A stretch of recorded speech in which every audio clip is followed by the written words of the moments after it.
this meeting of the Susquehanna Township Board of Commissioners. All commissioners are present. And we did meet in executive session to discuss matters of personnel and real estate. We'll have a pledge followed by a moment of silence. I would ask that Jody Rubarczyk lead us in the pledge of allegiance tonight. I pledge allegiance to the flag of the United States of America and to the republic for which it stands, one nation, under God, indivisible, with liberty and justice for all.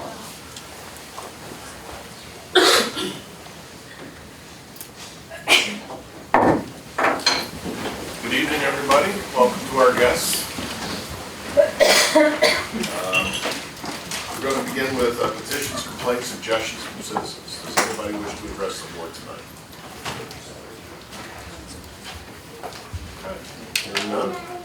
We'll move on to approval of minutes from our March 28th, 2024 Board of Commissioners workshop meeting. Mr. President, I'd like to move for approval of the minutes. Second. Moved and seconded. Comments? Questions? All in favor? Aye.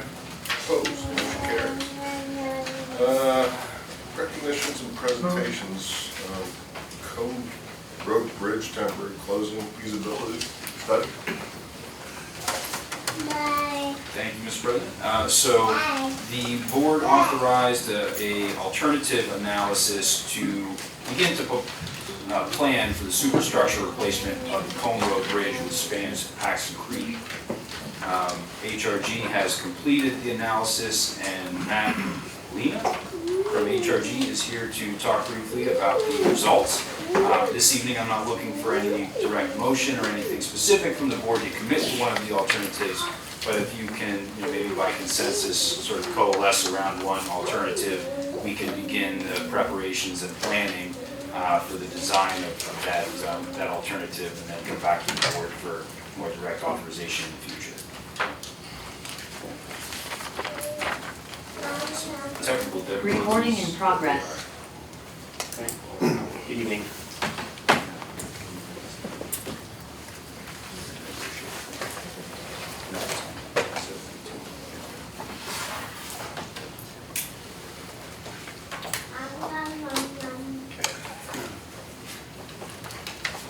All right, good evening, President Lynch, members of the board. My name is Matt Lena. I'm with Herbert Rowland Grubik. We're the engineer. I work in our transportation group, and one of the things that we were asked to do is take a look at the Cone Road Bridge. There's an existing bridge that crosses over Paxton Creek that will need to be superstructure, will need to be replaced here in the future. So we're routinely performing inspections, but one of the things we want to prepare for is if during one of those inspections that bridge is put out of service, what's going to be the impact of the traveling public, and is there anything we can do to kind of circumnavigate that impact? So as part of the study, what we did was we looked at some different options. Do you have control of that? Betsy has it up. I'm pulling it up, sorry. Okay. So if you go to, you get the PDF there, page 7 of 107 of the PDF. So what I'll do is I'll provide a quick overview of the project location, the different alternatives we looked at, and we'll find at a high level. Okay, I'll go back to the one more page. Back. Yeah, that one right there. Okay. So if you zoom in there, the existing bridge is the white rectangle there. The two possible alignments that we initially looked at, called location 1, location 2, north is up on the sheet. Location 1 was the yellow alignment to the left, looked at as a possible temporary bypass location for putting in a temporary bridge. But the goal of this study was to determine if we can put in basically an offline crossing now, so that if the existing bridge becomes out of service, the traveling public can just relocate onto that temporary bridge until the superstructure of the current bridge is replaced in the future. So location 1 was one alignment we looked at. There's a existing tributary there shown in blue. That would require a pretty significant permitting and impact the stream, so we dismissed that. Location 2 is the one that we studied further in more detail. So if you go to be page 17 of 107 in the PDF. Okay. So we looked at a variety of options at location 2. We looked at alternative 1A, which is essentially construction of a temporary two-lane, two-way bridge bypass. That has the least impact to traveling public. Construction cost there you can see is $1,070,000, which is pretty significant. What we call the socio-economic costs, or the impact to the traveling public associated with additional fuel, user delays, wear and tear on vehicles for longer detours, that sort of thing. That cost is $0 because that option would be built offline 100%. Alternative B was a temporary one-lane, two-way bridge bypass. So again, that's building a temporary bridge off the facade. And what we would do is we would utilize a temporary signal that would alternate traffic in 2 directions over that one-lane bridge. So you can see there the construction costs actually a little bit higher because we actually have additional signals required for that one. The socio-economic cost is about $800,000, and that's based on the fact that people be delayed by the signal. Option or alternative 1C is a temporary one-lane, one-way bridge. And what that means is that traffic would be allowed to travel in one direction across the bridge, either northbound or southbound. The other direction would be under a detour. So you can see that the cost is $950,000 construction cost and $448,000 for the socio-economic cost. Alternative 3 is a sort of a hybrid that we looked at. It's a two-lane, two-way bridge on existing alignment. And so what we do is instead of building the temporary bridge offline, we would build it on the existing alignment. It would sort of stand over the existing bridge.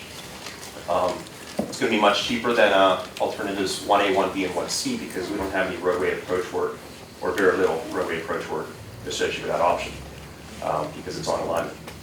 The disadvantage of that one is we would still be impacted traveling public when that temporary bridge is constructed because it's offline. We'll have to defer traffic for a few weeks. And then when the superstructure is replaced on the existing bridge, that temporary bridge will have to be taken out, and the public will no longer have a temporary access to utilize during reconstruction of the existing bridge. So that's the disadvantage of that one. And of course, we have alternative 4, which is a no-go alternative. No construction costs there, of course. Highest impact to the public because the public would have to be under a full detour for that option. So those are the things to consider: construction costs versus impact to the traveling public.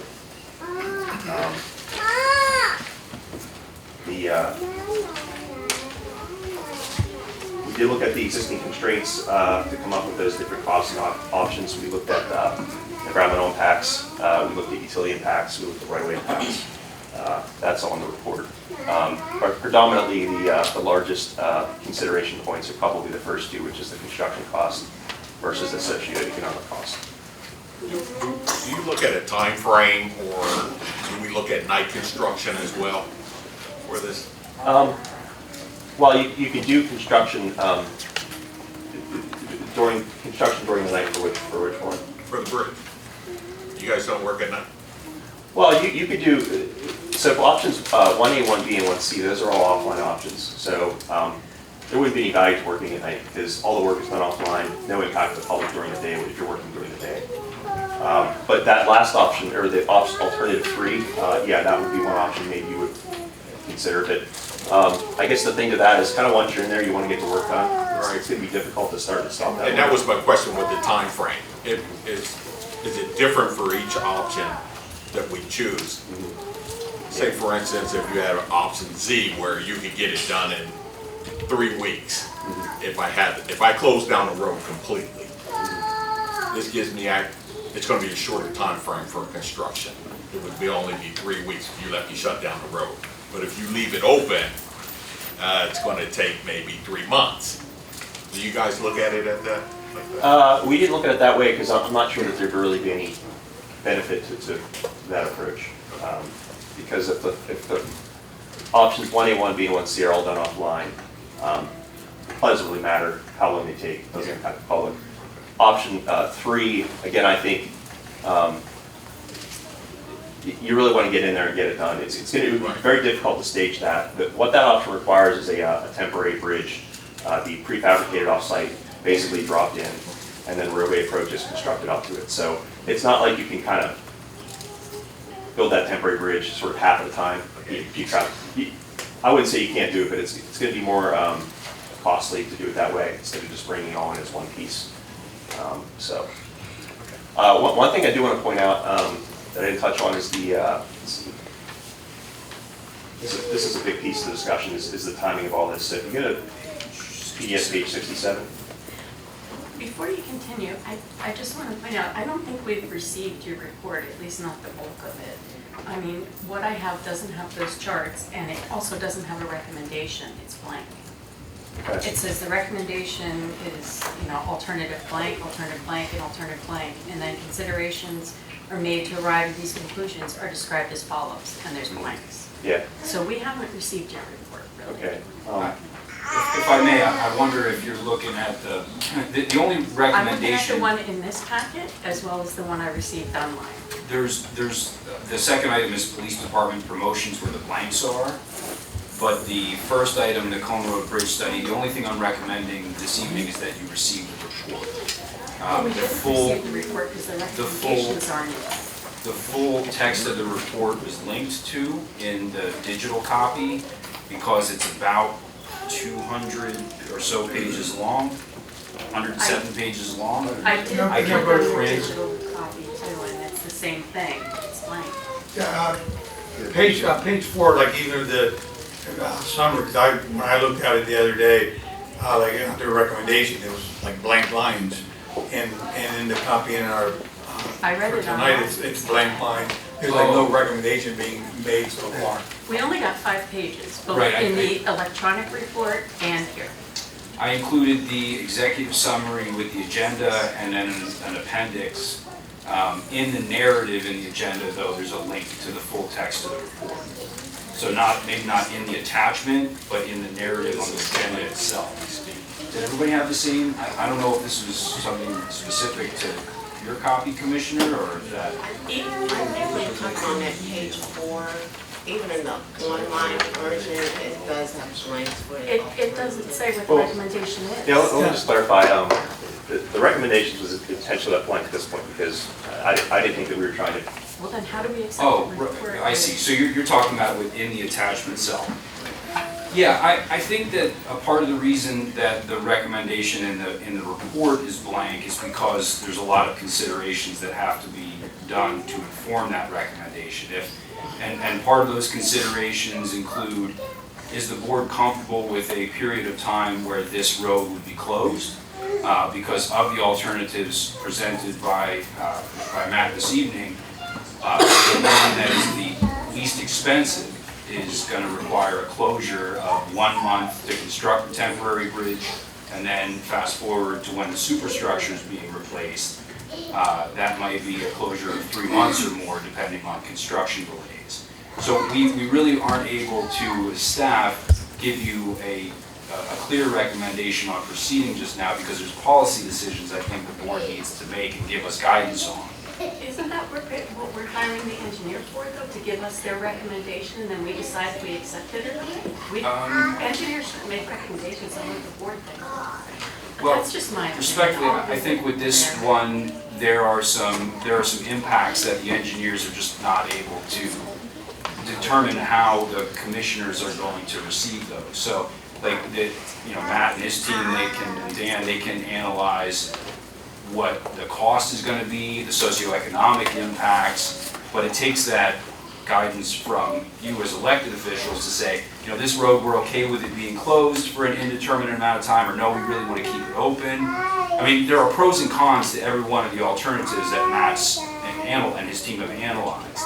Some of those include, how long the traffic is going to be detoured going in one direction, others in both directions. Others may require, a total closure, but there's costs associated with each of those. Some of those alternatives are in the $1 million range. I can tell you, out of all the alternatives, short of doing nothing at all, we don't currently have the budget to cover any of these. The one that is and three of them are approximately $1 million.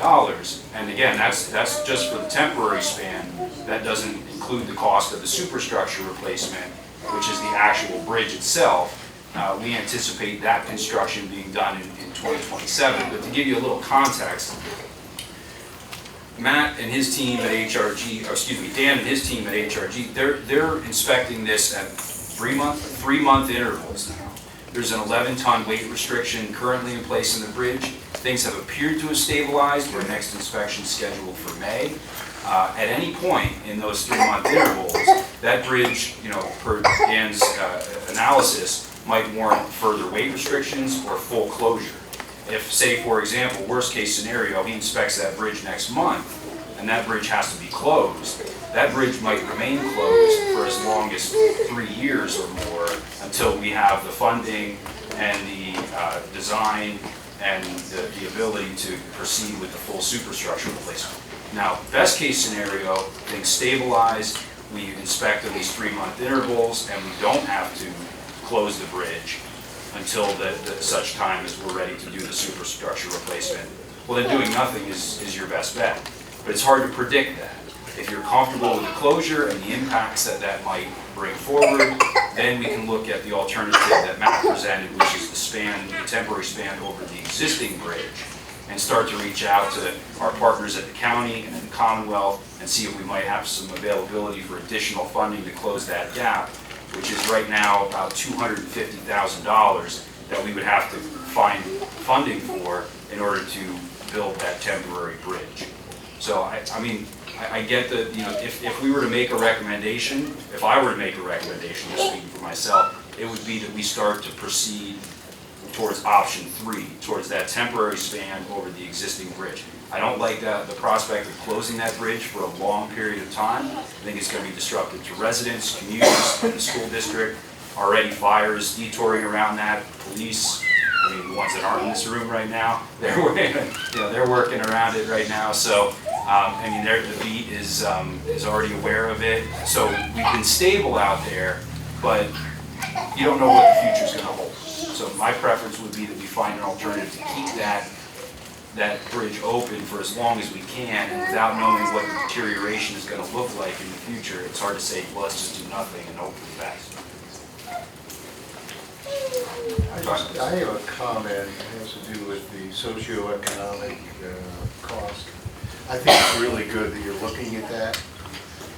But I think the way that I would approach it is further than looking at, are we going to charge the cost of the township, or are we going to put the cost on the residents? They would add those numbers together and say, okay, you look at the cost, total cost, because ultimately taxpayers are going to have to pay this one way or the other, whether they pay it with inconvenience or whether they pay it with a more expensive project. And I think if you add those two numbers together and you look at the alternatives, which I did, you see that there's a very, very strong preference for all alternatives in terms of the cost, not just to the township, but the cost of the township and the cost to our constituents out there. And when I looked at that number, that kind of swayed me towards that alternative, even though it involves, 4 months of closure along the way as we're building the temporary bridge. So that was kind of how I appreciated you were looking at that option, but I think a better way to look at it is to add them together and say, here's what the cost is to both the township and the township residents. When is the next bridge inspection due? Next month. June or May. May, okay, so it's April. Would the board feel comfortable getting the report, digesting it, and considering an action at the workshop meeting? Yes, this should be a separate meeting, just at the workshop. I mean, we have all these visitors here and now.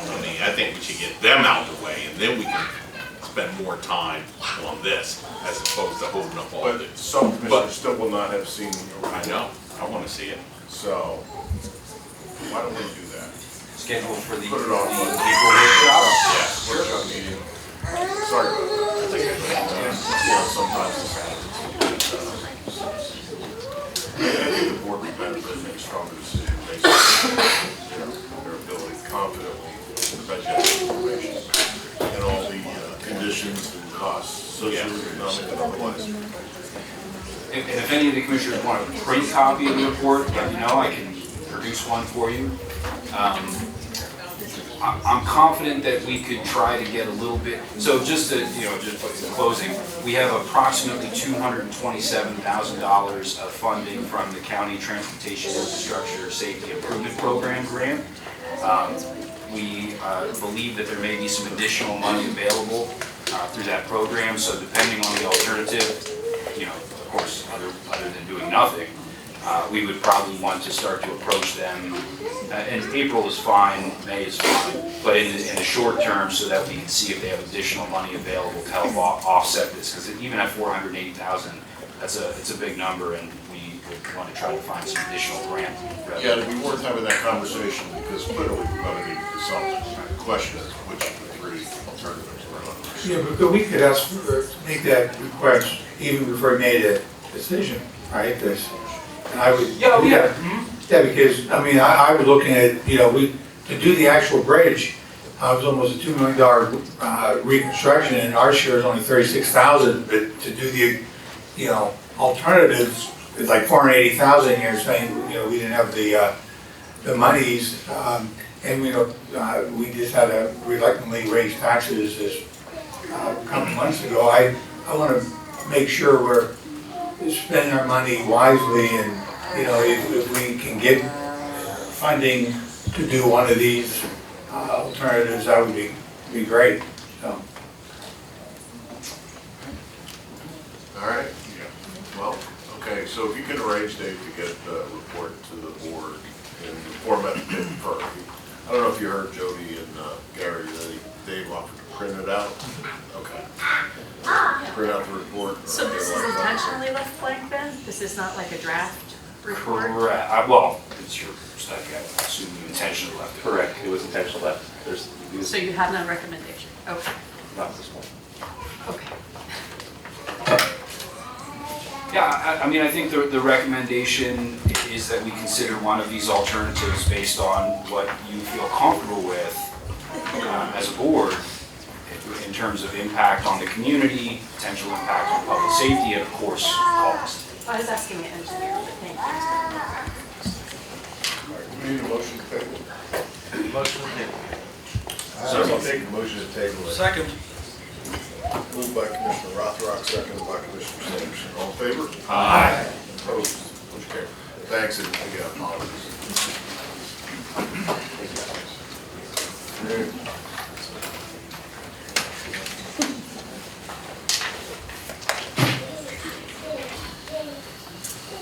Okay, next we go to police stuff. Public Safety Director Martin, please come forward.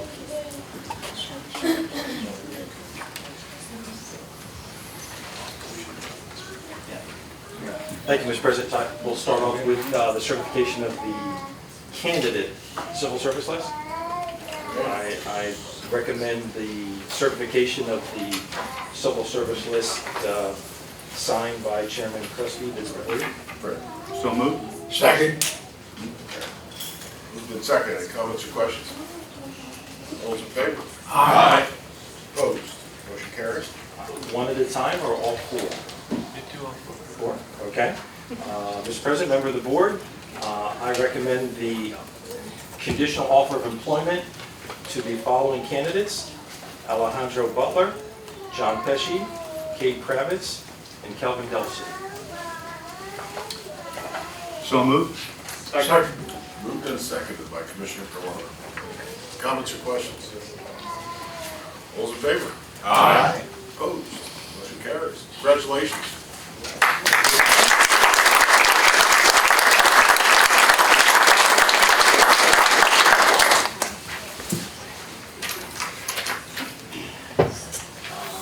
We'll start with the PFC list as an existing list. Call up Officer Alex Wolf.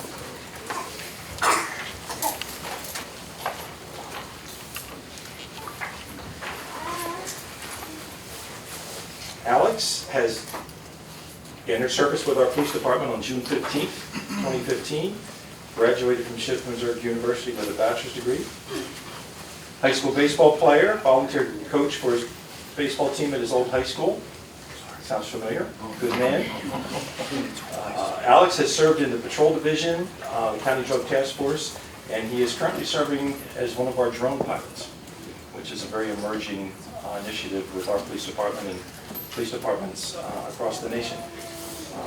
Commissioner, I make a recommendation that Officer Alex Wolf be promoted to the rank of Patrol Officer First Class. So moved. Second. Moved by Commissioner Engel, and seconded by Commissioner Sanderson. Any comments or questions? All in favor? Aye. Opposed? Motion carries. Congratulations. Thank you.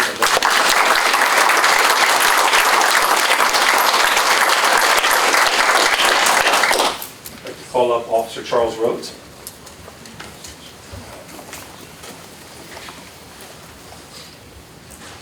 Before I think we need to certify those civil services, because we got PFC listed. This one's still existing. Oh, this is also PFC? Yep, yes, sir. Yep.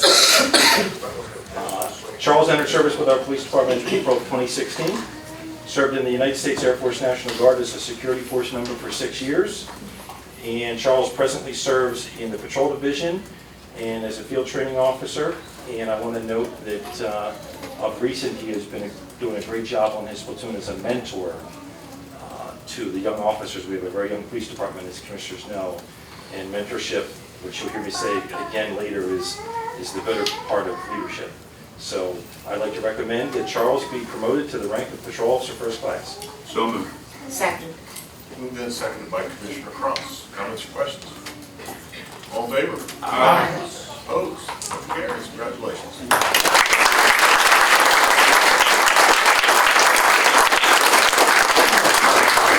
Now we need certification. Recommend that the corporal's list is before you is certified.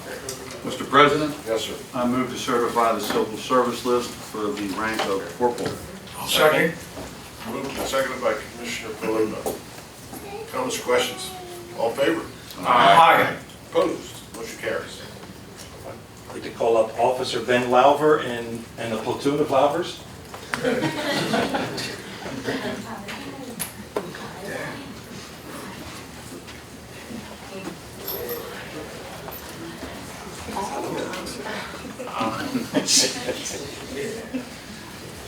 Ben entered service with our police department in October of 2011. One of the things that he noted in his bio today, which he's very proud of, and as he should be very proud of, Ben grew up on a farm raising beef cattle. He served over 7 years with the Lebanon City Police Department prior to coming to our department. He's worked in both the Patrol Division and the Community Technical Services Unit, and over the past year or two, you have seen Ben's work in your traffic studies, which he has just done an exemplary job. He is currently our subject matter expert on drone operations, serves on the Dauphin County Tactical Team as a drone pilot. Ben has received numerous letters of commendation awards, and as I mentioned earlier, Ben Lauver has been a great mentor to many officers since 2011, and as I said, mentorship is the better part of leadership. So with that, Mr. President, I recommend that Officer Ben Lauver be appointed to serve as a corporal of police for our police department. So moved. Second. Moved by Commissioner Engel, seconded by Commissioner Isra. Comments or questions? All's in favor? Aye. Opposed? Motion carries. Congratulations.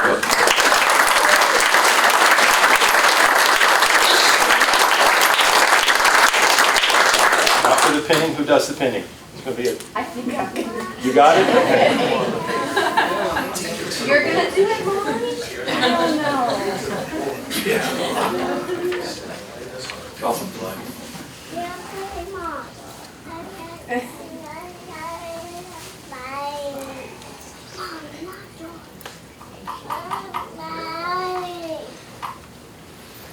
Mama.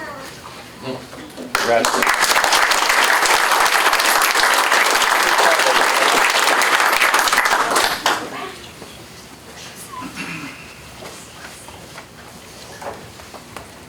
Another certification. I recommend, Mr. President, the certification of the sergeant's promotion list that's before you. Mr. President, Yes, sir. I move to certify the civil service list for the rank of sergeant. So moved. Second. Second by Commissioner Neffler. Comments or questions? All in favor? Aye. Opposed? Motion carries. I'd like to call up Patrol Officer First Class Darrell Brown and family.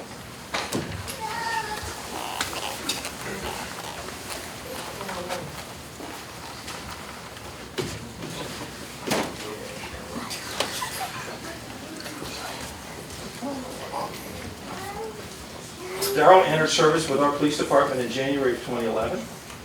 Graduated from Elizabethtown College, where he was a 4-year member of the basketball team. He currently serves in the Criminal Investigation Division, and he's previously served in the Patrol Division in the Community Technical Support Unit. He's assigned to the Dauphin County Gang Task Force in the Pennsylvania Attorney General's Organized Crime Drug Unit. He serves as one of our weapons armorers and firearms instructors. He's the recipient of the Order of Honor Medal, the Life Saving Medal, the Award of Merit Medal, Rotary Club Officer of the Year, and Officer of the Quarter. It gives me great pleasure to recommend as a Sergeant of Police for our police department, PFC Darrell Brown. So moved. Second. Moved by Commissioners Engel and seconded by Commissioner Neffler. Any comments or questions? All those in favor? Aye. Opposed? Motion carries. Congratulations, Sergeant.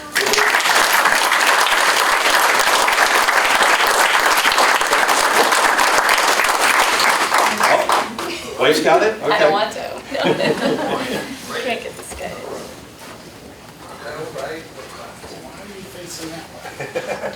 Face front, Darrell. Face front. You told me to do that.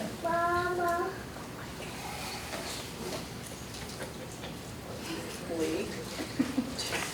I'm getting the picture, you're good. Yeah, I just wanted to be on standby. You thought it would be easier, didn't you? Yeah, I did.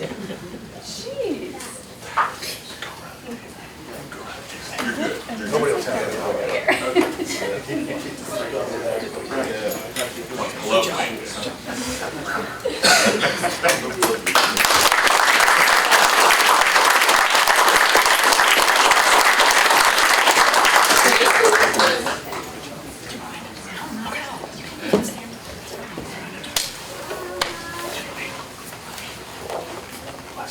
One more promotion, I'd like to call up Corporal Justin Doyle.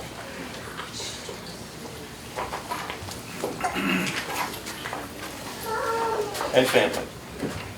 I know they're here. There they are. Come on, ladies. Justin entered service with our police department in September of 2010. Holds an associate degree from HAC in police science. He has served in both the patrol division and the community technical services unit. He's a past member of both the Dauphin County Tactical Team and the Dauphin County Accident Reconstruction Team. He has been one of our field training officers. He also currently serves as a weapons armorer, less lethal weapons instructor, and taser instructor. And I just want to take a moment, you know, when you, as these officers mature in their career and you see Sergeant Brown and Sergeant Doyle to be, they've taken on responsibilities. These are not, you know, weapons armor, firearms instructor, taser instructor, less lethal weapons instructor. They are all vital to the success of our department, but they're not assigned. They are posted, and these officers volunteer to take on those responsibilities, to be a part of this organization, and you know, make our police department for what it is. And that's why you see them in these leadership positions. He's a recipient of the Order of Honor Medal, Life Saving Medal, the Award of Merit Medal, and the Unit and Platoon Citation. It gives me great pleasure to recommend that Justin Doyle be appointed to serve as a Sergeant of Police on the Susquehanna Township Police. So moved. Second. Commissioner Engel made the motion and Commissioner Histor seconded. Any comments or questions? All those in favor? Aye. Opposed? Motion carries. Congratulations, Sergeant Doyle.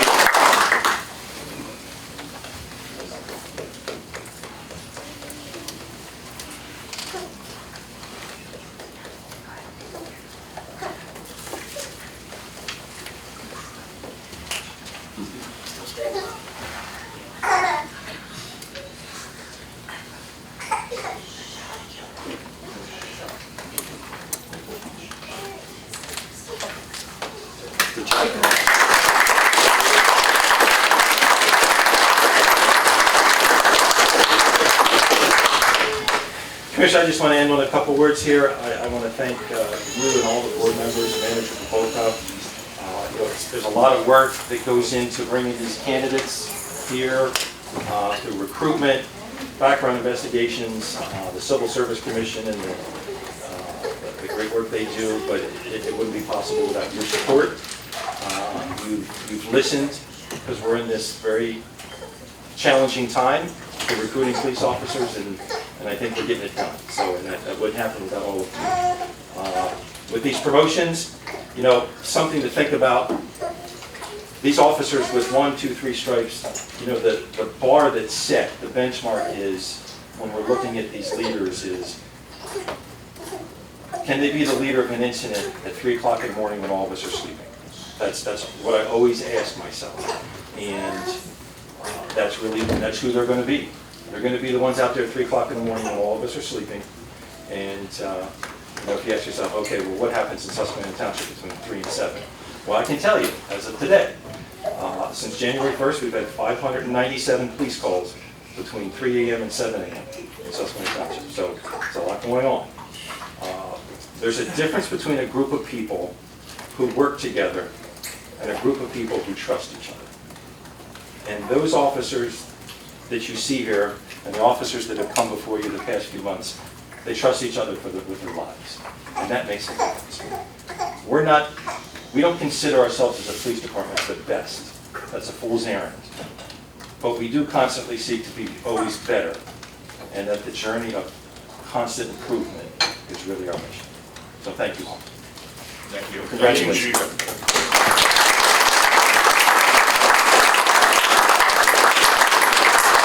And for all the kids, time for cake. Picture first.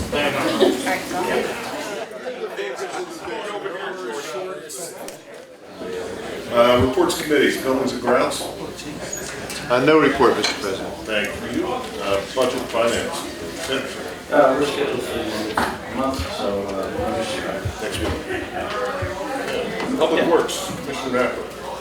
Yes, Mr. President, in the month of March, the Township Engineer and Public Works personnel evaluated the roadway conditions in the Fourth Ward on Hillcrest, Centerfield, and Brookfield Street for roadway restoration. These streets will be upgraded to full curb and curb restoration due to roadway conditions. The mill and overlay project should be completed by August of this year. This ends my report, sir. Thank you. Health and Sanitation, Commissioner Robarchak.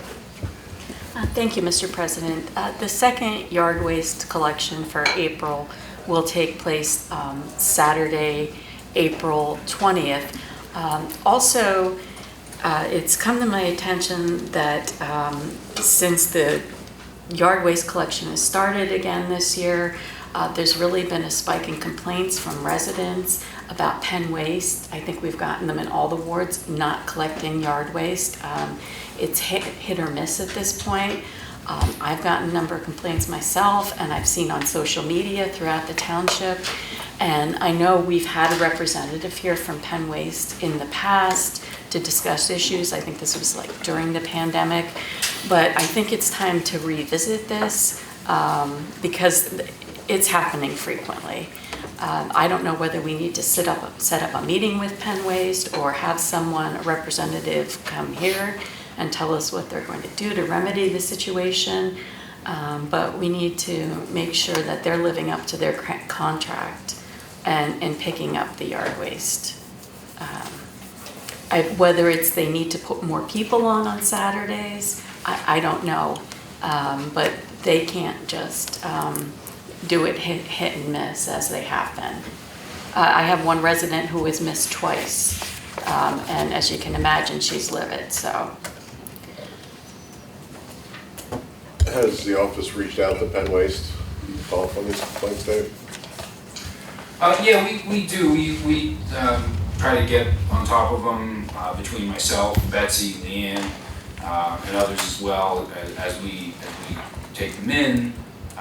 But Commissioner Robarchak, I think, is exactly correct. If you had a pretty significant number of these related to yard waste collection, if the board wants to bring in Joel Washock to have an opportunity to talk to him a little bit and see what their plans are operationally to address those, I'm happy to get that scheduled.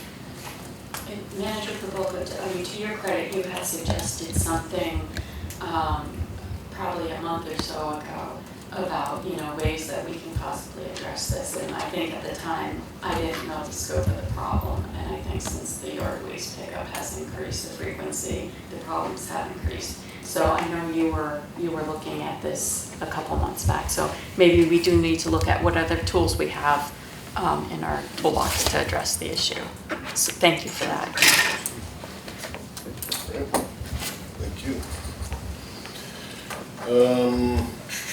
Admin and Personnel, Commissioner Knapp.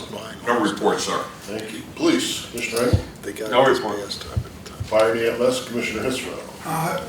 Yes, Mr. President, just going to mention that the fire study is now been produced, so we'll be examining that over the next few weeks. Other than that, I have no further report. Thank you. All right, thank you. Planning and Zoning, Commissioner Rothrock. Yeah, thank you, Mr. President. There was a Planning Commission meeting on the 25th of March. There were two items on the agenda. 4209 Cumberland Avenue was tabled. They're going to bring it back in with some more information. And the second one was Estates at Margaret's Grove Phase 2, which was a request to modify their plan for the purpose of changing a temporary cul-de-sac to a stub ending because of some wetland issues. Approval was recommended by the Planning Commission, and that item is on our agenda tonight. There also was a zoning hearing board meeting on the 7th of, I think I have the date wrong, past Wednesday. Yeah. There were two items. One was 2201 Hurd Street, which is in the 3rd Ward. It was a request for variance of a 55-yard rear yard setback. It's in a mixed-use corridor, high density, and that variance was approved by the zoning hearing board. The second item was 3801 Walnut Street, which is a continuing hearing.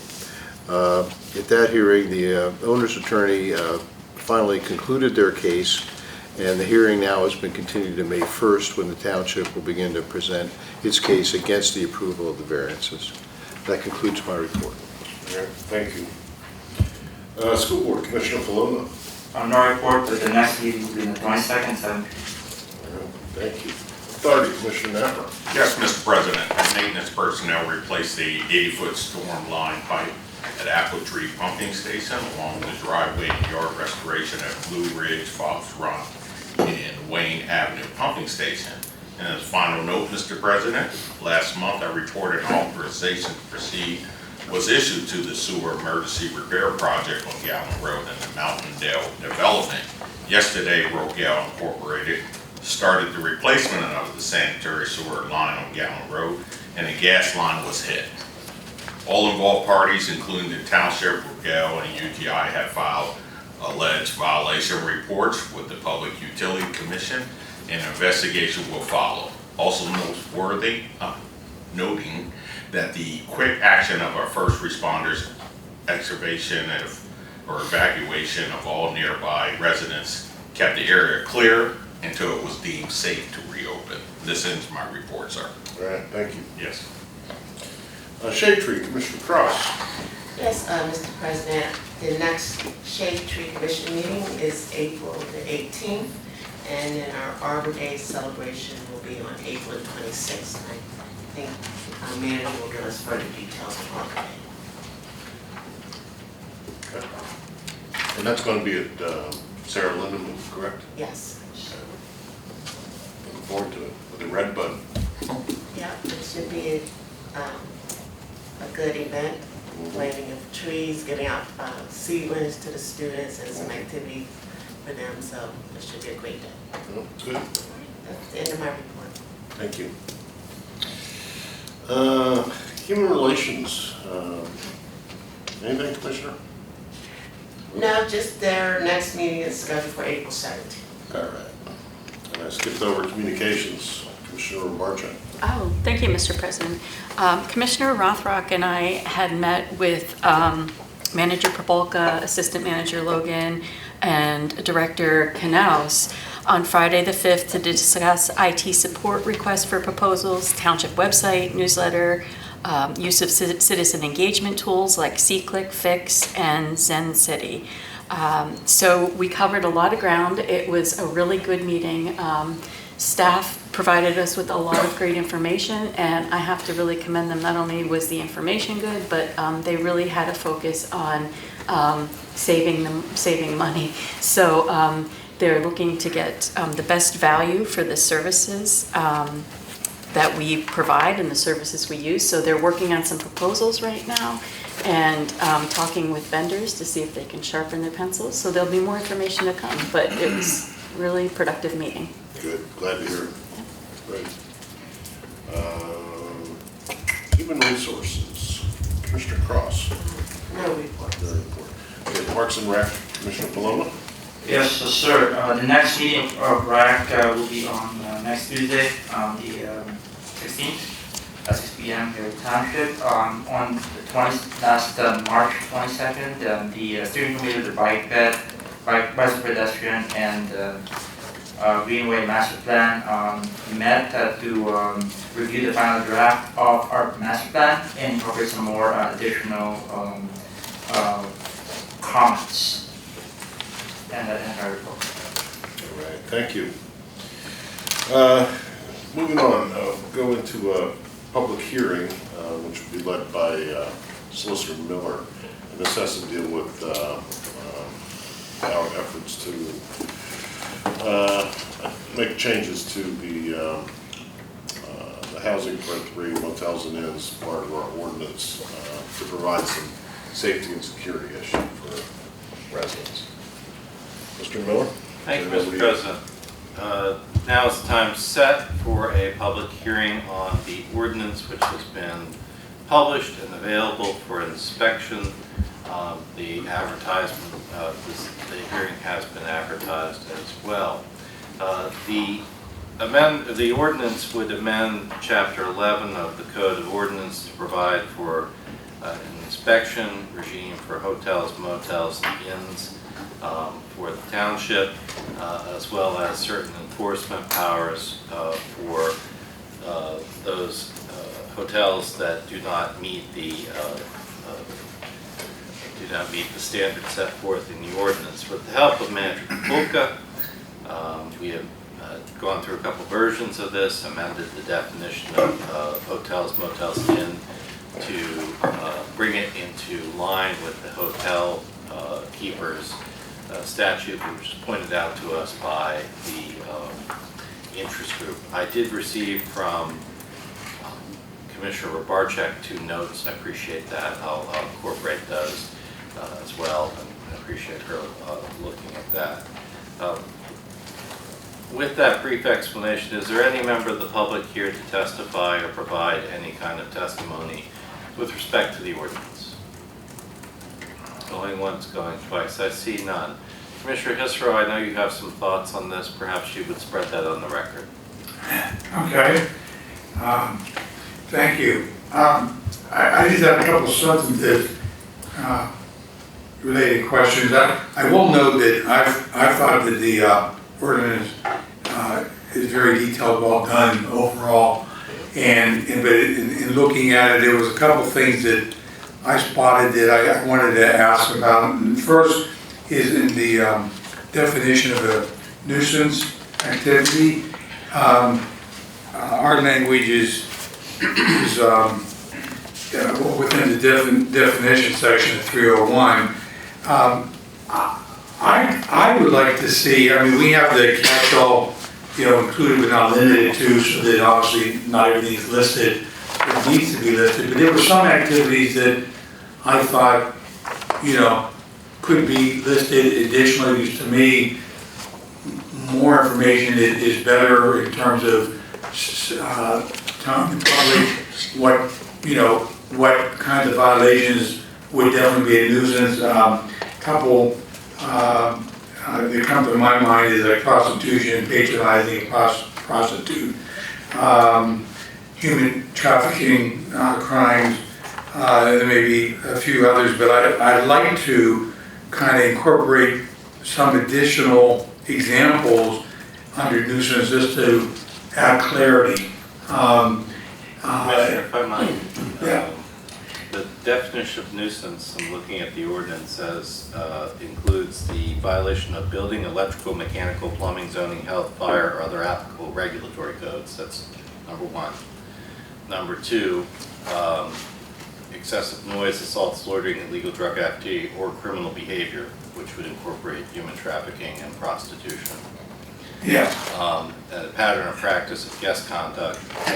Now, I'm happy if it is the will of the Board of Commissioners to expand that even further, but it's really up to you guys. But Yeah. I do think it incorporates. Oh, I do too, but I guess in terms of drafting, providing several more examples of the kinds of things into what, I mean, it's are we good without the additional language? I would say yes. I was just making a suggestion because I just thought in terms of providing information to those who this is directed at, to have that spelled out a little more detail is never a bad thing. That's where I'm coming from. Okay. And then the other, I'm still troubled a little bit about the 3 violations, well, it says 3 unabated violations in 12 months. I personally, I'd be more comfortable if it was like a 2 to even up to 6 months. 12 months for 3 violations, even a well-run establishment can run into violations over time, with guests that they don't necessarily control at the time. And I think if we're looking for a pattern, a shorter time period would be better. And the other aspect of that, I mean, we say unabated, and I understand, what that means is that they haven't cleaned up. But I'm wondering if we should have a section that provides more interaction between us and the hotel and hotel management in terms of if violations have been uncovered, providing written warning to them, asking them what their plan is to clean things up, and giving them an opportunity to respond, etc., and more back and forth in the ordinance. So that was the other thing I saw. If it's in there and I missed it, if you want to point that out, that'd be great. I was in terms of looking at it online. If I missed it, I just got the hard copy tonight. But I didn't see that kind of give and take back and forth to try to address it. If it's in there, please let me know.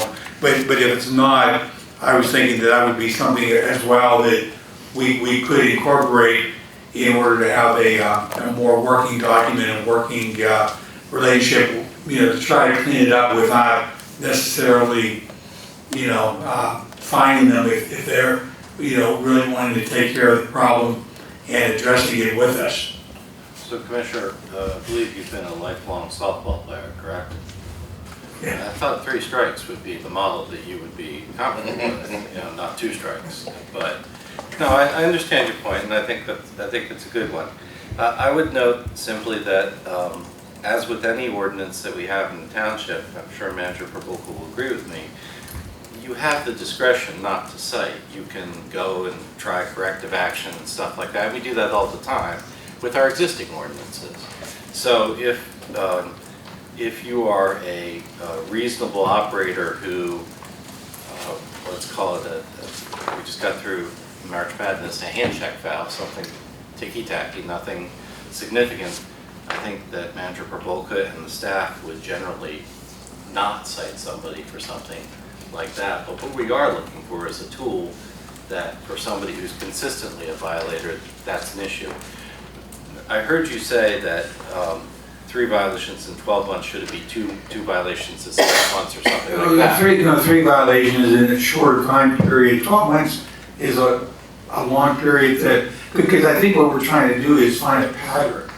And 3 in 12 months to me, in this type of a setting, isn't to me significant. If it's occurring in a much shorter time period, say between 2 and 6 months, I personally like 2 to 4 months, because now we're really seeing what I'm gonna call a nuisance.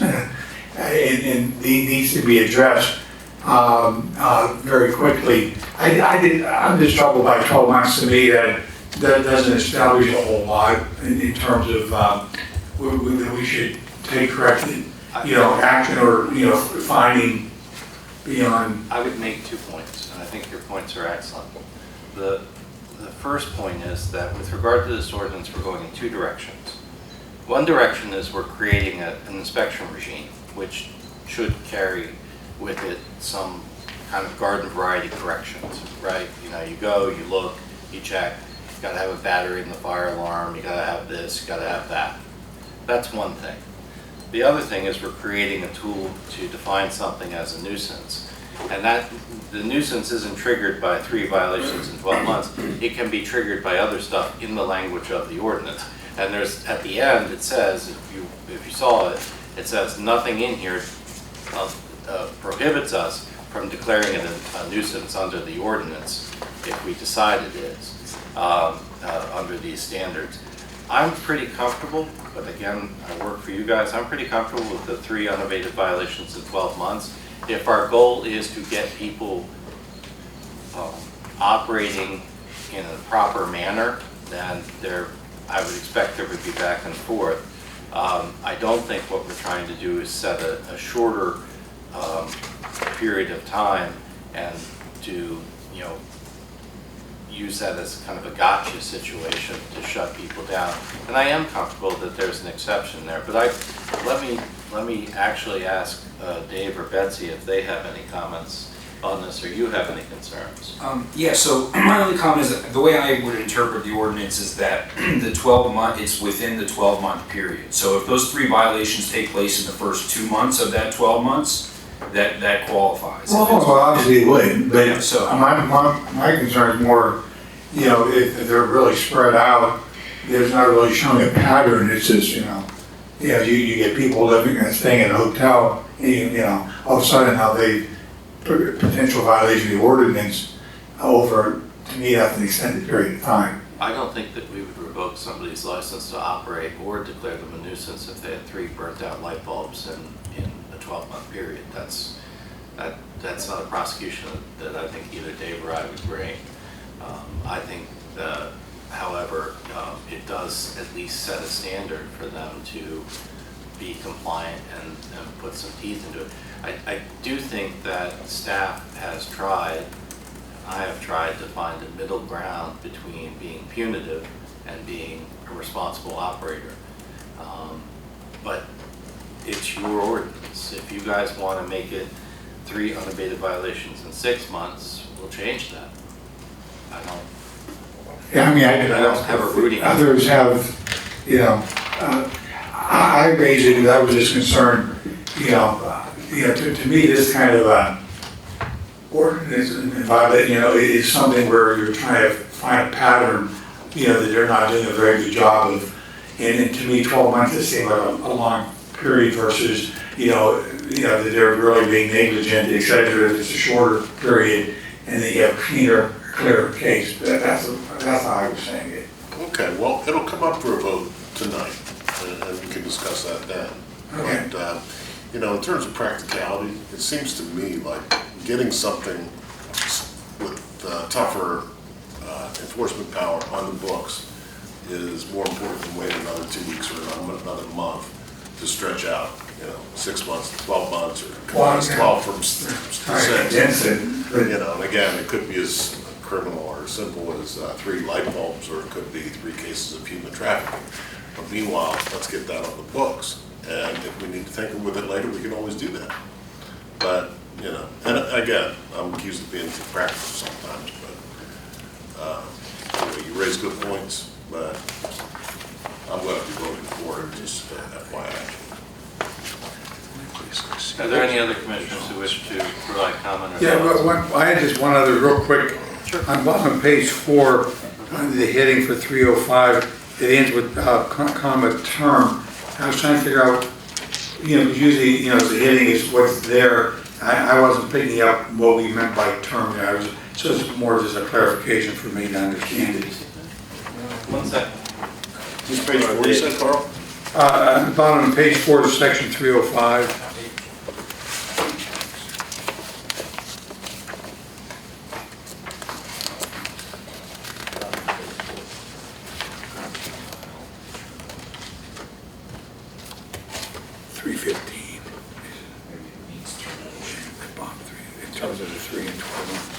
We're talking, Commissioner, you mean the bold Yeah, the capital? bold, Application I think it does mean termination. Termination. I'll that will is- amend it to put termination. So that needs to be corrected. Yes. I wasn't picking up when I was reading the section. Okay, thank you. No, that's excellent, thank That's all I have. you. That's the term paper. Yeah, Dave's always trying to throw a word in somewhere on documents to see if I spot it. No, that's, Gotta keep your this eyes is on on me. This is on me and you win. Okay. So I have presently the two typos that Commissioner Barczyk noticed and the word termination, which we will change. Are there any other changes? Okay, we'll rise out of the public hearing. First of all, I don't know if you mentioned this, was this properly advertised? I did mention it. Okay, good, thank you. Thank you, though, for keeping me honest. We'll rise out of the public hearing, and Mr. President, if I might, since we've had a vigorous, sounds like a Kennedy, vigorous discussion of the ordinance, if it's acceptable to you, maybe we could take action on K right now and just blow through this, and that would be a motion to adopt the ordinance amending Chapter 11 as it's been drafted and presented with those small minor changes. Okay. We are now out of the hearing. We've resumed our regular meeting of the Board of Commissioners. And to mix it up a little, we'll move at item K, action on ordinances, resolution to center, specifically to the contents of our hearing, hotels, motels, licensing procedures for hotels, motels, and inns within Susquehanna Township with penalties for violations. That proposed ordinance is now moved up and ready for consideration at this point. Mr. President, can I at least offer a motion even a support to make the two suggestions that I made that in the definition section we add some additional language and additional examples of type of conduct we were talking about for clarity for the entities that are targeted by this ordinance, and secondly, that we change 12 months to 6 months to shorten the time period somewhat so that it establishes more of a pattern than the longer 12-month period would. So if I understand correctly, Commissioner Hisro is making a motion to pass the ordinance with the two amendments that he indicated, and that would need a second. Okay, and you spelled out prostitution, what? Sex Well, trafficking? I just offered a few. You did, but you gotta be specific. You Yeah, gotta be okay. making a motion here. Patronizing and prostitute human trafficking crimes. And you think that's gonna help? You think before somebody commits those crimes, they're gonna go check our ordinance?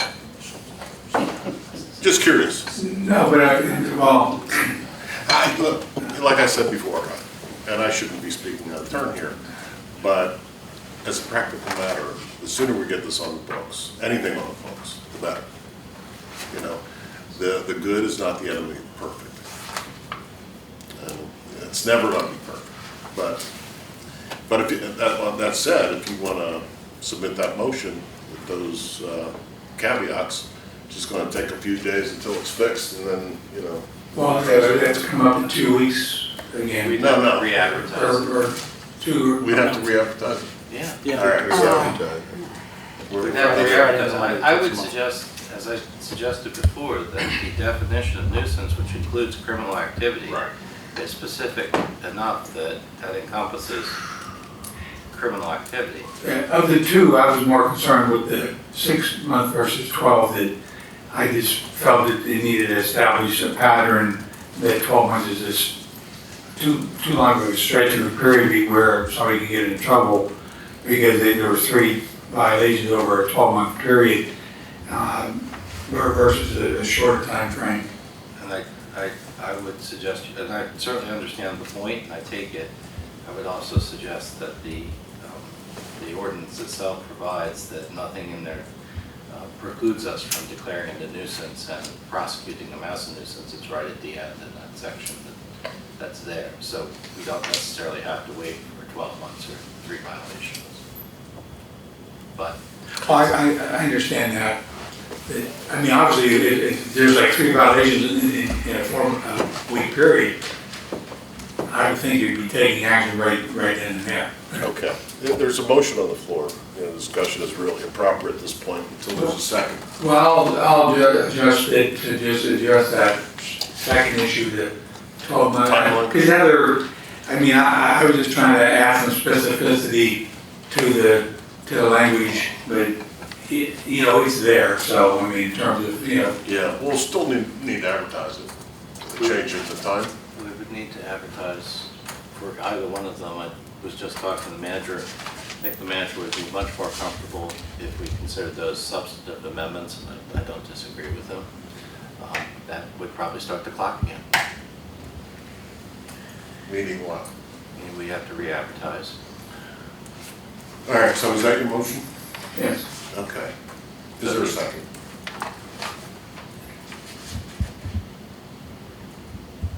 The motion fails for lack of a second.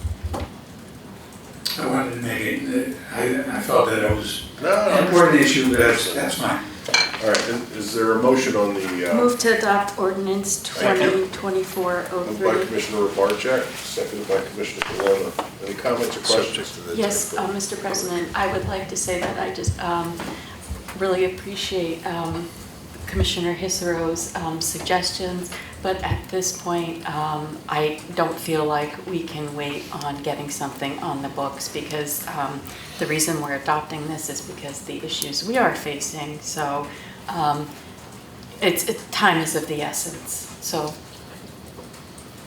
Okay, any other comments or questions? Also, as soon as it's adopted or advertised and or as an ordinance, then we will probably learn how it works and probably will make some more changes to it as needed. I think that Commissioner Hissero, if I might, I think Commissioner Hissero's comments are both well-intentioned and thoughtful, as always his comments are. I think that, but Commissioner Colonna makes an excellent point. If you get this in place now and we find that it is imprecise or not the perfect tool for doing the job, we change the tool. Sure. Yep. And that is the nature of democracy, and then anyone who thinks that we pass anything and it's a final document written in gold, it's not the way it works. So I think that even if we pass it the way it is, if the staff or the chief finds that it needs some updating or changing, then I would be the first to make those changes. And if it gets tested in front of the MDJ and found wanting, well, we'll make those changes. But, so I don't want anyone to think that the discussion is not worthwhile. It's very worthwhile. The points are well made, but I think you have a solid start. Yeah, and that's true. I mean, we can always amend if we see there's an issue down the road, so I'm perfectly fine with that. This will not be the end of this discussion, I'm sure. Any other comments or questions? Did we get a second? If not, I'll second. Yes, Fred, second. May I make just a brief comment? Sure. Thank you. As part of the development of this draft ordinance, we did reach out to the Pennsylvania Restaurant and Lodging Association. They have members, they have about 8 members in the township of our hotels. So the board should be confident in knowing that those institutions that are going to be affected by this ordinance have been given an opportunity to review and provide comment. And as you saw from the public hearing, no testimony was provided, so we can presume that they are comfortable with the language as written, which is also what we've been told by the PRLA. I should have mentioned that. I should have. really thank you for bringing that up. That is actually important to put in the record. I thought there was something missing there. Well, I was distracted by the fact that the Phillies are beating the Pirates. One nothing, cut struck out. And both Commissioner Hisro and I are frustrated with that. Yeah. It's early. You'll get over it. Yes, sir. Amen, brother. There's a I'm motion. still steamed about the game 2 days ago. This is motion in a second, right? Yeah, any other comments? All's in favor? Aye. Opposed? That was easy. I thank you. Okay. Bids and contracts, award design and architectural service renovation of the Susquehanna Township Police Department and community meeting area. Thank you, Mr. President. The board has on your agenda a proposal from By Design Consultants at Camp Hill. They are proposing to do design and architectural services and MEP engineering, and mechanical, electrical, and plumbing, the renovation of the police department. This has been budgeted with the American Rescue Plan Act fund for this year, and this will begin that process. Really, we're not talking about a major overhaul of the space, but we're going to be doing some enhancements to kind of modernize the station, paint, carpeting, etc., which has been kind of sorely needed in recent years. Probably the bulk of the renovation itself will take place in the locker room and fitness center, weight room for the police department, to expand to accommodate new staffing needs, make better accommodations for both male and female officers. We're going to be focusing on ADA upgrades, life safety code requirements, ingress and egress, etc. And then an addition to, that's not included in the narrative nor in the attachment, but I've discussed with our consultant at By Design, is they're going to include the space that was kind of temporarily occupied by administrative staff during the upstairs renovation, and the intention is to make use of that space for a community purpose. So if it pleases the board, you may want to incorporate into your motion that additional space will be brought in as part of that overall design. The cost will remain the same. It's proposed as a not to exceed amount because there are different components of it. If we're able to procure some of the services through state contract, the CoSTARS program, that might reduce some of our bidding exposure. So the amount is not to exceed $32,000, and staff recommending approval. So moved. Second. Moved by Commissioner Colonna, seconded by Commissioner Sanderson.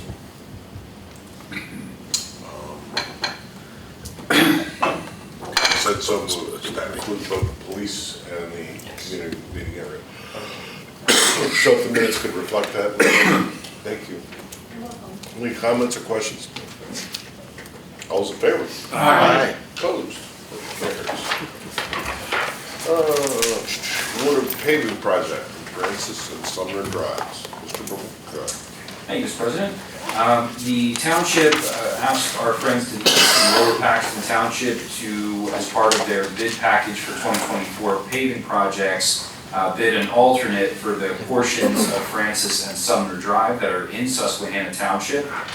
Their segments of the same streets are being included as part of their paving projects this year. Bids were opened on April 16th. The presumptive qualified low bidder is New Enterprise Stone and Lime.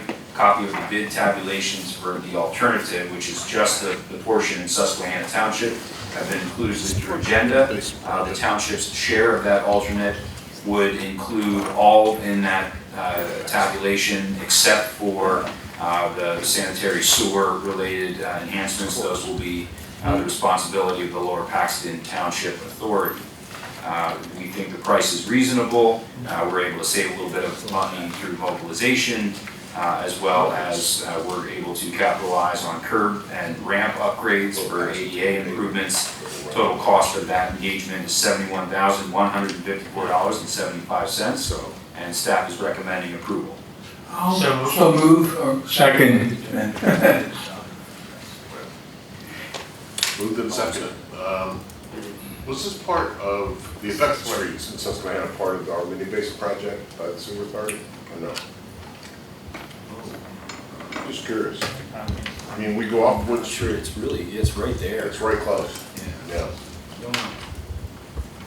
It doesn't matter, but just curious. Mr. President, I'd like this comment that this kind of activity, cooperation with other townships, is a good thing. I know we've talked about this in reverse, where we're doing a road and we want a different township to come in and, otherwise you got a little stretch of road that's not done. So, I mean, this is a good thing that we can work when we can do this, because it's a cost-effective way of addressing, our own roads. And Director Levitt is saying it is not part of the Main Basin project. Okay. Thank you. All right, move to second. Any other comments, questions? All in favor? Aye. Opposed? Motion carries. Next up, the Estates of Marcus Grove, Phase 2 Plan Modification. Betsy Logan. Thank you. This is provided for the agenda is the site design modification plan for the Estates at Marcus Grove Phase 2. The purpose of this request is to revise the design of a temporary cul-de-sac on the northern side of Mountain Rise Drive, from a bulb design to a hammerhead design. Additional wetlands were discovered on site, necessitating the redesign of the temporary cul-de-sac along with other minor changes to the approved plan. The project is located in the R4 residential urban zoning district. And the applicant is here tonight. If you have any questions for him, the turnaround will only serve one building lot, and it's just temporary until the next phase comes through.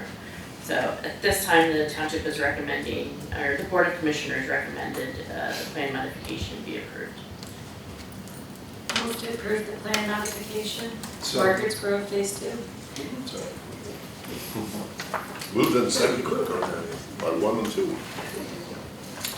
Any comments or questions? All in favor? Aye. Opposed? Motion carries. Thank you. Thank you.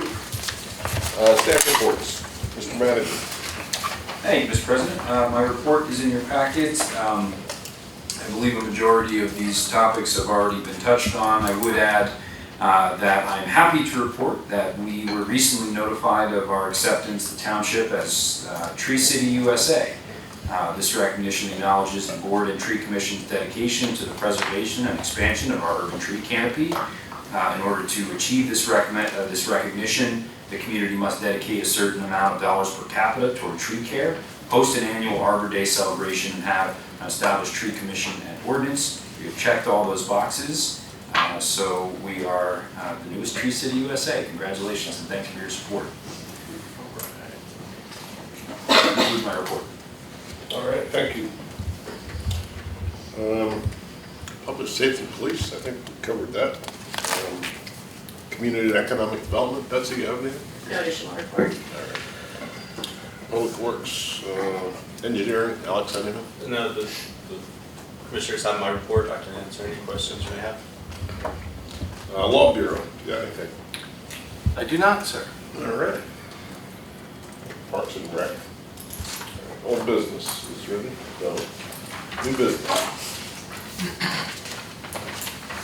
We ready? We already did the police civil certification list, updating approvals. Consent agenda is now limited to a statement of bills paid and authorization to hire fire property maintenance inspector intern. I'll make that motion. It's been moved by Commissioner Israel. Second. Seconded by Commissioner Hageman. Do we have the name of the intern? We do. Ryan Johns, excuse me, and his resume is included with your packet. Sure it's not John Ryan. All right, any comments or questions?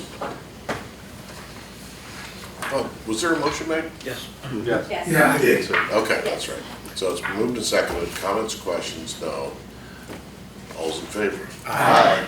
Opposed? Motion carried. Next up is review of the draft zoning ordinance text and map amendment establishing a state institutional overlay district. Ms. Logan. Thank you. Provided with the agenda is a copy of the draft ordinance amending chapter 27 zoning by establishing a new state institution overlay district. The intent of this ordinance is to recognize the public uses germane to the Commonwealth of Pennsylvania and its land holdings in Susquehanna Township. The overlay would be applied to multiple underlying zoning districts as appropriate, provide for additional uses, provisions, and area regulations to augment the affected districts. At this time, staff is recommending the ordinance be referred to the Planning Commission for review and comment, as well as to the Dauphin County Planning Commission. In addition to the text amendment, a zoning map amendment is also proposed to establish the overlay. Both the text and map amendment would be presented back to the commissioners, having received comment from our planning commission and the Dauphin County Planning Commissioners. We are recommending that the board refer the draft ordinance to the planning commission. So moved. Second. Moved and seconded by Commissioner Cross. Any comments or questions? What will they entertain and consider? When? The date? Oh, for planning commission? Yeah, the 22nd. Okay. They'll get that and then they'll have that for the month and then make a recommendation at their May meeting. Okay. Because we have to give 30 days to the Dauphin County Planning Commission. Is this going to affect the existing state agency buildings in the township? Right now, it's limited to the state hospital grounds, with the intent that there could be future expansion of that overlay to the other state districts. I think, as you're aware, we recently had the game commission that came through and had to get a variance because they wanted to do an addition. So. Okay. Any other comments, questions? All in favor? Aye. Opposed? Motion carries. Next up is application for zoning ordinance amendment to establish a multifamily complex use and associated regulations for the mixed-use 1 zoning district. Ms. Logan? Thank you. This township received a request to amend the zoning ordinance to allow for a new permitted use entitled multiple family complex. This amendment would provide for a new multifamily use different from the existing multifamily dwelling use, which is in section 27-2008 of the zoning ordinance. In addition to the new use, a new definition of parking standard would be provided related to that use. This is proposed to be in the mixed-use 1 zoning district, and then it has additional design standards. So we are requesting that the board refer this to the Planning Commission for review and comment. All right. Is there a motion to that effect? Yeah, I'll move that we refer it to the planning commission for review. Second. Okay. Moved by Commissioner Rothrock, seconded by Commissioner Colonna. Comments or questions? I'm curious, what is the reason that this is being done at this point? Is there a problem with the multifamily definitions or whatever that we have? With the proposed draft ordinance, there were some changes. These applicants have been waiting for that, the overall zoning ordinance to be revised, and are getting close to losing their funding because of the amount of time it's taken. So this draft would be fairly compliant with what we're proposing with the new ordinance. They just want to get it started. Yeah, that was going to be my second question. How does it relate to the new ordinance we're working on? Yeah, the state overlay, I think we would need to, if it's approved, would need to add into the new draft. This multifamily complex, other than maybe some parking changes, wouldn't really need to be amended with the current draft that we're working on, if that makes sense. There's a lot. Let's limit that if we can. All right. What's involved in, like, what is the difference between a multi-family complex? I mean, I think this is the question that Gary asked, Right. kind of, but like, what are this, is there a couple of like few bullet points you can give me? Sure, Like, what do they need that they're not getting? So currently, we limit the number of units per building to 18 units. So they want to have additional units in each building. There's 4 buildings that's they're proposing. And we have like a detailed proposal from them that I would provide to the Planning Commission and you if it gets that far. So that would be the one issue. They want to have more than 18 units per building. The second one is setback regulations. They want to be up to the build-to line, and the existing building that they have there, they've looked at reusing it as a possibility, so kind of incorporating that is different from our regular multifamily standards. And then they are also looking at reducing the parking ratio, so it's not 2 spaces per dwelling unit. but more like, I think it's 1.5 is what they're proposing. The mixed use one zoning district, is that throughout the township or where is there? So mixed use one is mainly along Her Street and Walnut Street. We have other areas that are mixed use too, up on like north of French, or Ladlestown Road off of French Street. But it wouldn't, we've looked to see like what other properties this would affect, and in the mixed use one district, and there aren't any other ones that are the size, because I think there's a minimum lot requirement. Okay, I guess I'm just wondering, does it make sense for us to change our ordinance to benefit one person? Great. That's my question. That's why I was trying to drill down to the bottom of, you know, what's the differences, and if we are going to be making changes in the future.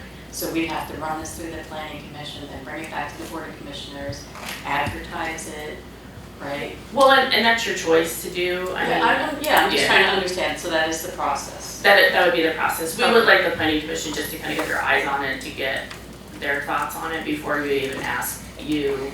I mean, there's some things in there that I haven't done the full review of it yet, but that we would recommend removing, so. Yeah, I'm not sure. Personally, it's a good use of time for an applicant. Thank you for answering my questions. Sure. Would this be considered, what I think it's called spot zoning? I mean, is that? We're not rezoning the district, it's just an additional use that would be permitted in the district. So an example of another one we did was the neighborhood design development. As you know, we originally had it in R2, and then we moved that. We allowed in another use of the BOR, when Enclave at Horton went through. So it wouldn't be a zoning map amendment on this one, it would just be a change in the permitted use. I see, okay. Any other comments or questions? Is it fair to say that the pressure on this is driven by the time it's taken to develop our overall ordinance change? Yes. And you said something about funding falling short or timeline. Yeah, they've been calling us for over a year and a half asking for timelines, and their funders have also called us asking for timelines, and so I think that's the main issue, is that they have the desire to get started on this project. It doesn't need zoning, so they could have easily submitted this application 2 years ago, but didn't because of the thought that we were gonna be closer to adopting the overall zoning. Well, to prevent this kind of drip drap, approach to zoning and use request, I think Dave or somebody had discussed putting a moratorium on any future requests until the overall package is done, right? In the interest of staff time and attention. Yes, I think, so we have this process for applicant requested zoning amendments. I understand this is a bit of an unusual circumstance, but I think given that we are approaching the advertisement of the omnibus amendments to the zoning ordinance, we probably ought to kind of halt any further requests, these two notwithstanding, until such time as we have the overall ordinance ready for advertisement.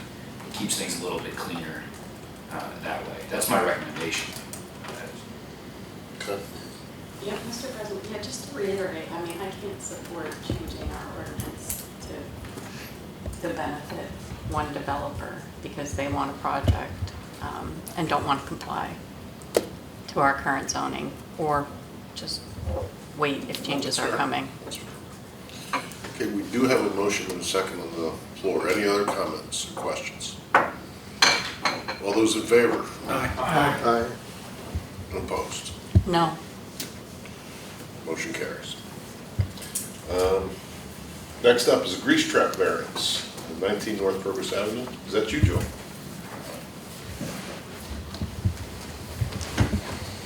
Thank you, Mr. President. Provided in the agenda is a copy of a request for a variance from the owner of Harrisburg Meat Market LLC for a grease trap interceptor required for the business. The township ordinance has a requirement of 1,000-gallon grease trap for these type of businesses. They're requesting a variance for it. The property is located at 19 North Progress Avenue and will not have any food preparation facilities or cooking of any sort. The restaurant it will not be a restaurant, but will sell raw and frozen fish and meat. So there would be like cleaning and stuff like that, but not any type of cooking. The authority approved the variance request on April 2nd at their meeting, and with that would come, the owner would be required to sign a memorandum of understanding outlining the requirements of like continued maintenance of that grease trap, as well as inspections of the grease trap going forward. We're recommending approval of the grease trap variance for 19 North Progress Avenue. So moved. Second. Moved and seconded, Alderman Disrow. Comments or questions? Is this, we've had these before where they went with a smaller grease trap than what the regulation Yes, the calls grease for? trap, I believe that they had provided information to the authority engineers is for a 35-gallon grease trap up to, I think it's 35 or 75, I can't remember I think it's 35. It's small. They are, the engineers of the authority, 35? Correct. Did approve that for the amount of sinks that were in the facility. There's 3 kitchen sinks within the facility that they feel, as long as there's no cooking or no food preparation being done, that it would be sufficient for that. So it will be a grease trap, just a small one. Mm-hmm. Yeah, it would be under the sink. 1,000-gallon grease trap is typically outside of the building. And is this the old beer store Yes. facility? Okay. Any comments or questions? Who moved that one? Commissioner Phelan. Okay. Yeah, I seconded it. Okay. No more comments or questions? All those in favor? Aye. Opposed? Motion carries. Thank you. Thank you. Fish sandwich, right? Fish sandwich and Commissioner comments? Anybody have any comments? I have a brief comment. I'd just like to thank Alex and HRG for working this to the point where there's actually action over at Boyd Park. We had a meeting this week with the contractor and walked the property, and there are trees planted out there as of yesterday. Yep. So I'm just very pleased to see some progress there. Any other comments? motion to adjourn. Second. Moved and seconded to adjourn. All those in favor? Aye. Opposed? Aye. You're out of here. Yeah, Mr. James,